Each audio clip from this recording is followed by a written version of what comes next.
পয়লা বৈশাখটা কবে চলে গেছে, এখন মিষ্টির প্যাকেটটা পড়ে আছে, এখনো খাওয়া হয়নি। এটাকে কাটা হবে, ভাগ করা হবে, ভাগ করে খাওয়া হবে। চলো থালায় নামিয়ে নিই, তারপরে ভাগ করবো। লাড্ডুটুকু খাওয়া হয়েছিল, লাড্ডু আধেকটা পড়ে আছে। চলো ভাগ করি। এই ছুরি দিয়ে কেকের মতো কাটবো। কোনটা আগে কাটি? এটা হয়ে গেল, এটা কাটা।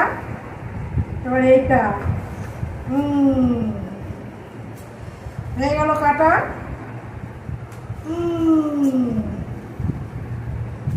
হয়ে গেল কাটা। এবার হচ্ছে এটা।